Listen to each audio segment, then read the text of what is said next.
N രക്ഷകൻ കല്ലറയ്ക്കുൾ ഒതുങ്ങുകില്ല. കാൽവരിനാഥൻ N രക്ഷകൻ കല്ലറയ്ക്കുൾ ഒതുങ്ങുകില്ല. മൃത്യുവേ വെന്നവൻ അത്യുന്നതൻ വിണ്ണിൽ കർത്താവായി കർത്തനായി വാഴുന്നവൻ മൃത്യുവേ വെന്നവൻ അത്യുന്നതൻ വിണ്ണിൽ കർത്താതി കർത്താവായി വാഴുന്നവൻ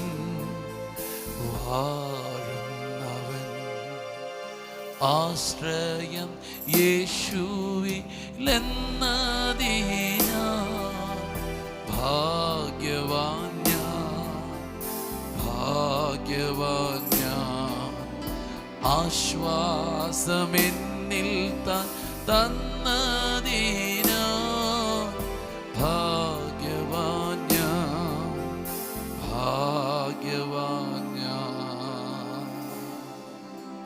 വോയിസ് ഓഫ് ലവിൽ ഇന്ന് കർത്താവ് ഒരു വചനം നിങ്ങൾക്ക് തരുന്നു. 119 സങ്കീർത്തനം അതിൻ്റെ 42 വാക്യം. ഞാൻ നിന്റെ വചനത്തിൽ ആശ്രയിക്കുന്നത് കൊണ്ട് എന്നെ നിന്ദിക്കുന്നവനോട് ഉത്തരം പറയുവാൻ ഞാൻ പ്രാപ്തനാകും. നമ്മുടെ ജീവിതത്തിൽ ഉയരുന്ന പലവിധമായ ചോദ്യങ്ങളുണ്ട്. സത്യത്തിൽ ലോകത്തിലുള്ള മനുഷ്യർ, ചിലപ്പോൾ നമ്മൾ കണ്ടുമുട്ടുന്ന മനുഷ്യർ ഒക്കെ നമ്മളെക്കാട്ടിലും അറിവുള്ളവരും കഴിവുള്ളവരും പല കാര്യത്തെക്കുറിച്ച് നല്ല വ്യക്തമായ അറിവുള്ളവരുമായിരിക്കും.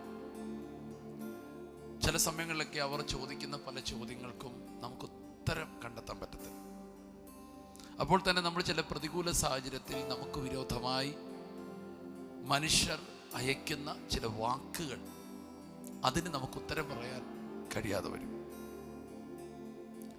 വാക്കുകളിൽ കൊടുക്കുന്ന ഒരു ഭയങ്കര യുദ്ധമുണ്ട് ഈ ഭൂമിയിൽ. നസ്രായനായ യേശു കർത്താവ് ഈ ഭൂമിയിലായിരുന്നപ്പോൾ യേശുവിനെ വാക്കുകളിൽ കൊടുക്കുവാൻ വന്ന ചരിത്രം നമ്മൾ കണ്ടിട്ടുണ്ട്. എന്നാൽ നമുക്കൊത്തിരി അറിവില്ലെങ്കിലും നമുക്കൊത്തിരി ജ്ഞാനമില്ലെങ്കിലും നമുക്ക് ജ്ഞാനം തരുന്നതും അറിവ് തരുന്നതും എന്താ? ദൈവത്തിൻ്റെ വചനം. ഇവിടെ പറയുകയാണ്, ഞാൻ നിന്റെ വചനത്തെ ആശ്രയിക്കുന്നത് കൊണ്ട് എന്നെ നിന്ദിക്കുന്നവരോട് ഉത്തരം പറയാൻ ഞാൻ പ്രാപ്തനാണ്. Oh Jesus. എന്നെ കളിയാക്കുന്നവരോടും എന്നെ നിന്ദിക്കുന്നവരോടൊക്കെ എനിക്ക് ഉത്തരം പറയാൻ ഞാൻ പ്രാപ്തനാകുന്നത് ഞാൻ ദൈവത്തിൻ്റെ വചനത്തിൽ ആശ്രയിക്കുന്നുണ്ട്. ഈ ദിവസങ്ങളിൽ നിങ്ങളുടെ ചില നിന്ദകളുടെ ഉത്തരങ്ങൾ പറയാൻ ദൈവം നിങ്ങൾക്ക് കൃപ തരും, നിങ്ങളെ പ്രാപ്തരാക്കും. പുതിയ നിയമത്തിലേക്ക് നിങ്ങൾ നോക്കിയാൽ സ്റ്റെഫാനോസ് എന്ന് പറഞ്ഞൊരു മനുഷ്യനുണ്ട്. അദ്ദേഹത്തിൻ്റെ ആശയത്തോട് ആ സമൂഹത്തിന് ആശയം കൊണ്ട് എതിർക്കാൻ പറ്റാഞ്ഞിട്ട് ആ സമൂഹം അവൻ്റെ ആശയത്തോട് ആയുധം കൊണ്ട് എതിർത്തു. വാക്കിൽ പ്രവൃത്തിയിൽ ശക്തിമാനായി തെളിയുന്നത് പോലെ ദൈവം ചിലരെ ശക്തരാക്കി മാറ്റുകയാണ്. അപ്പോൾ ഇന്നത്തെ ഒരു ദൂത് പറയുകയാണ്, നിങ്ങൾക്ക് ഉത്തരം വചനത്തിൽ നിന്ന് കിട്ടും. നിങ്ങളുടെ ചില നിന്ദകൾ മാറ്റുന്ന ഉത്തരങ്ങൾ നിങ്ങൾക്ക് കിട്ടും. നിന്ദിക്കുന്നവരോട് നിങ്ങൾക്ക് ഉത്തരം പറയാൻ നിങ്ങൾ പ്രാപ്തരാകും. എനിക്ക് ആ വചനത്തിൽ ഒത്തിരി സന്തോഷമുണ്ട്. നമ്മളെ പ്രാപ്തനാക്കുന്നൊരു ദൈവം, സംസാരിക്കാൻ പ്രാപ്തരാക്കും. ആമേൻ. 2 കൊരിന്ത്യർ ലേഖനത്തിൽ പറഞ്ഞ കാര്യമുണ്ട്, അവൻ ഞങ്ങളെ പുതിയ നിയമത്തിൻ്റെ ശുശ്രൂഷകരാകാൻ പ്രാപ്തരാക്കി. ശുശ്രൂഷകൾക്കായി നമ്മളെ പ്രാപ്തരാക്കും, ഉത്തരം പറയാൻ നമ്മളെ പ്രാപ്തരാക്കും. ആമേൻ. ഇന്ന് ഞാൻ നിങ്ങളോട് പറയുന്നു, നിങ്ങളെ പ്രാപ്തരാക്കുന്ന ഒരു ദൈവമുണ്ട്. ആമേൻ. അതിനുവേണ്ടി ദൈവം നിങ്ങളെ സഹായിക്കാൻ പോവുകയാണ്. ഈ ദിനങ്ങളിൽ നിങ്ങളെ നിന്ദിക്കുന്നവരോട് നിങ്ങൾക്ക് ചില ഉത്തരങ്ങളുണ്ടായിരിക്കും, ചില മറുപടികളുണ്ടായിരിക്കും. ഈ വചനത്തെ നിങ്ങൾ വിശ്വസിച്ചോ. ഞാൻ നിൻ്റെ വചനത്തിൽ ആശ്രയിക്കുന്നത് കൊണ്ട് എന്നെ നിന്ദിക്കുന്നവരോട് ഉത്തരം പറയാൻ ഞാൻ പ്രാപ്തനാകും. ഈ ദിവസങ്ങൾ നിങ്ങളുടെ ഉത്തരങ്ങളുടെ ദിവസമായിരിക്കും. ആമേൻ. പകയനെയും ശത്രുവിനെയും മിണ്ടാതാക്കാൻ ശിശുക്കളുടെയും മുല കുടിക്കുന്നവരുടെയും വായിൽ ബലം നിയമിച്ച ദൈവം നിങ്ങളെ പകയ്ക്കുന്നവരെയും നിങ്ങളെ നിന്ദിക്കുന്നവർക്കും ഉത്തരം പറയാൻ ദൈവം നിങ്ങളെ പ്രാപ്തരാക്കാൻ പോവുകയാണെന്ന് കർത്താവിനോട് സംസാരിക്കുകയാണ്. ഈ ദിനങ്ങളിൽ നിങ്ങൾക്കൊരു പ്രാപ്തി വരും. ചില തർക്കങ്ങൾ മാറും, ചില തർക്ക വിഷയങ്ങൾ പരിഹാരമാകും. ഈ കാര്യം അവർക്ക് ബോധ്യമായി എന്ന് തിരുവചനം പറയുന്നത് പോലെ ആദിമസഭയിൽ ഒരു പ്രശ്നമുണ്ടായി, യഹൂദനും ജാതിയും. പക്ഷെ അതിനകത്ത് ഒരു വചനം വെളിപ്പെട്ടു, അവിടെ ആ വിഷയം സോൾവായി.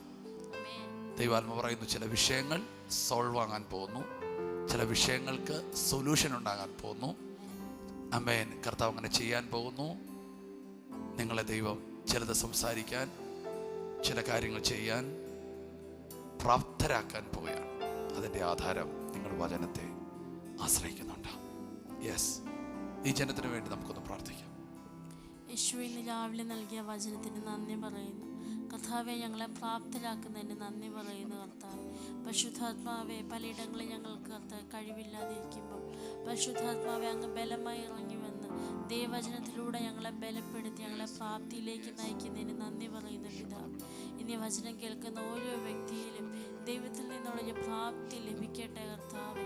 കർത്താവെ, അവർക്ക് കർത്താവ് ചില കാര്യങ്ങളിൽ കർത്താവെ എങ്ങനെ ഡീൽ ചെയ്യണമെന്നുള്ളതും കർത്താവ് അതിനെങ്ങനെ മറുപടി നൽകണമെന്നുള്ള കർത്താവെ പ്രാപ്തി അവർക്കുണ്ടാവട്ടെ യേശുവിൻ്റെ നാമത്തിൽ.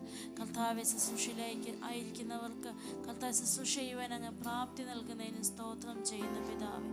ഇനി വചനം നൽകി ഞങ്ങളെ ബലപ്പെടുത്തിയതിന് നന്ദി പറയും. യേശുവിൻ്റെ നാമത്തിൽ വചനം കേൾക്കുന്നവരെ അനുഗ്രഹിക്കുന്നു. ഇന്നത്തെ ദിവസത്തെ അനുഗ്രഹിച്ച് പ്രാർത്ഥിക്കുന്നു യേശുവിൻ്റെ നാമത്തിൽ. ആമേൻ.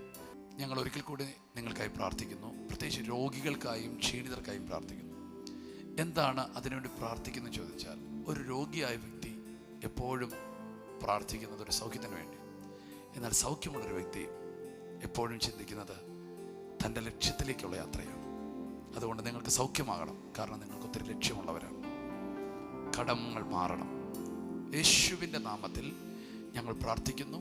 ഈ രോഗമുള്ള ഭാഗത്ത് ഇപ്പോൾ കൈകൾ വെച്ച് പ്രാർത്ഥിക്കുന്ന പ്രിയപ്പെട്ടവർക്കായി പ്രാർത്ഥിക്കുന്നു. ഇപ്പോൾ തന്നെ യേശുവിൻ്റെ നാമത്തിൽ അവർ സൗഖ്യമാകട്ടെ.